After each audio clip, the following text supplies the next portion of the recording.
که نور صبر تمام سو یا د مشرانو اجازه ورکړه ولا که دې عقیده ووینې یا دې د چنجي ګیم ووینې یا دې په دنیا یو شی ووینې چیرې زموږ مطالبان نه سیال موږ باید دا پرلت د کیلې مخ ته واچو موږ د ډیسي د ځای مخ ته واچو. شروع کوم په نامه د لوی الله چې ډېر بخښونکی او مهربانه ذات دی. ایجنډي خطبې دانې دي چې یو د باډر پر دروازه موږ پاسپورټ نه منو او بل د افغان مهاجرینو سره چې کوم ظلم په پاکستان کې روان دی موږ دا ظلم په یو صورت نه برداشتو. دوستانو کله څنګه چې تاسو ته معلومه ده د باډر پر دروازه باندې پاسپورټ خوسه کوې موږ د یو ناروا ظلم نه منو یا په یو صورت یو ظلم نه منو تو خو پاسپورټ شې تر ډېره وخته پورې پر دروازه باندې دا ډېر ظلمونه وکړه. زموږ د زنانو عزتونه دې واخیسته زموږ د سپین ږیرو ده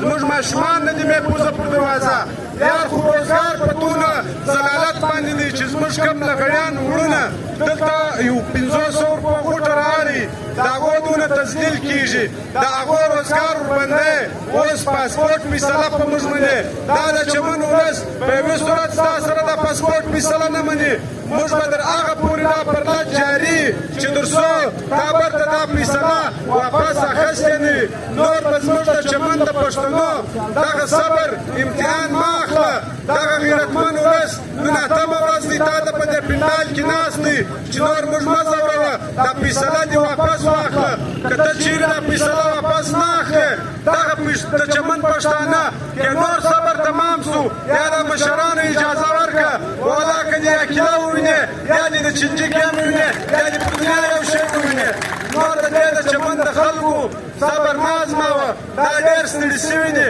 دا ډېر غیرتمند خلک دي تر ډېره حده پورې دا امن غواړي د امن پر لاره در سره ځي لیکن ته بار بار ازموه. نن اتمه ورځ ده دا د پښتمن ځوانان سپین ږیري تا ته په پنډال کې ناست دي چې ته دا فیصله واپس واخله ته دا فیصله واپس نه اخلې. او بله خبره د سوشل د میډیا د ملګرو څه مې دا خواست دی چې تاسو کور مه کښېنئ تاسو سهار راوځئ تر دې ماښامه پورې د دې چمن د غیرتمن ولس اواز در نورو ځایو پورې رسوئ. راځئ پر دا سټیج درېږئ د دغه سټیج او د دې د پرلت د ملګرو کوریج کوئ دا در نورو وطنو پورې ورسوئ دا در بالا حکامه ورسوئ چې د دا پښتنو مطالبات دا خلک ومني نور یې صبر نه کړي ازماو.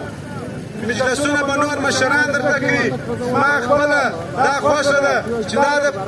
پرلت کمیټه فیصله وکړي تر دې سخت ګامونه کښېږدي که چیرې زموږ مطالبان نه سیال موږ باید دا پرلت د کیلې مخ ته واچو موږ د ډیسي د ځای مخ ته واچو. نو ستاسو د ټولو ډېره شکریه ډېره مننه خپل وخت به نورو مشرانو ته ورکوم.